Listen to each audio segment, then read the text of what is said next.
വിട്ടപ്പോ ചിലരൊക്കെ യാഥാസ്ഥികരായ ഹിന്ദുക്കൾ ഞങ്ങൾക്ക് നിങ്ങളുടെ മതം മാറിയതും കൂടിയും വിഷമമില്ല, പക്ഷെ നിങ്ങളുടെ ഈ വേഷം ഈ എല്ലാം മൂടി നടക്കുന്നത് പാടില്ല, ഞങ്ങളുടെ സ്ത്രീകളെ മാറി.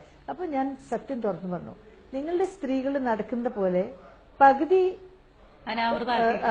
ദേഹം അനാവൃതമാക്കി ഇങ്ങനെ ഒരു ചോളി, ഇവിടെ ഒന്ന് കുനിഞ്ഞാൽ എല്ലാം കാണാം, പുറം മുഴുവൻ കാണാം, പൊക്കിള് കാണാം. എനിക്ക് ഒരു സ്ത്രീ അങ്ങനെ അനാവരണം ചെയ്ത് പബ്ലിക് പ്ലേസിൽ പോണത് ഇഷ്ടമല്ല. എന്നെ എന്ത് വിളിച്ചാലും വിരോധമില്ല.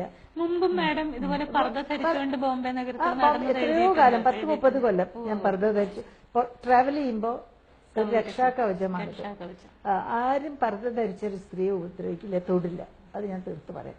അപ്പൊ നമുക്ക് സേഫ്റ്റി ആലോചിച്ചിട്ട് പിന്നെ അന്തസ് ആലോചിച്ചിട്ട് ഈ രൂപം ഈ വേഷം ഇപ്പൊ ചിലരൊക്കെ ഫോൺ ചെയ്ത് ചോദിക്കുന്നുണ്ട്, ക്വസ്റ്റ്യനെയർ അയക്കുന്നുണ്ട്, മറുപടി അയക്കില്ലാണ്. ഡൽഹിയിൽ നിന്ന് വന്നു, ഇപ്പൊ ടൈംസ് ഓഫ് ഇന്ത്യയിൽ നിന്ന് ഒരു ശോഭ ജോൺ, പിന്നെ ഒരു മേനോനാണ് മറ്റേ തിരുവനന്തപുരം സണ് അയച്ചിരുന്നു. I refuse to. ഇത് ഒരു വിവാദം ഉണ്ടാക്കിയിട്ട് ഫലമില്ല. എനിക്ക് ശരീരഭാഗങ്ങളെങ്ങനെ പരപുരുഷന്മാരുടെയൊക്കെ മുമ്പിൽ കാണിച്ച് അനാവരണം ചെയ്ത് കാണിച്ചിട്ടുള്ള മാന്യത എനിക്ക് ഇഷ്ടമല്ല, സഹിക്കില്ല. അത് ഞാൻ തീർത്ത് പറയാം. You don't have to.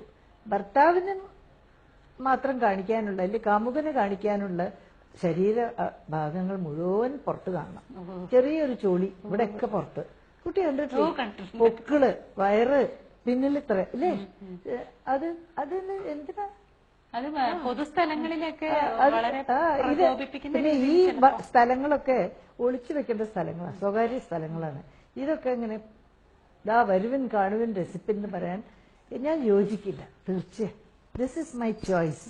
എനിക്ക് ഏറ്റവും സന്തോഷം തന്നിട്ടുള്ളത് മുസ്ലിം ആയപ്പോ ഈ വേഷം ധരിക്കാനുള്ള ലൈസൻസ് കിട്ടി. അപ്പോ അത് ഞാൻ മരണം വരെ അങ്ങനെ ഇരിക്കും. മരിക്കുമ്പോ വെളുത്ത പ്രാർത്ഥന കുപ്പായ ഇടും, തലയിൽ ഇടിപ്പിച്ചിട്ട് അവര് കിടത്തും.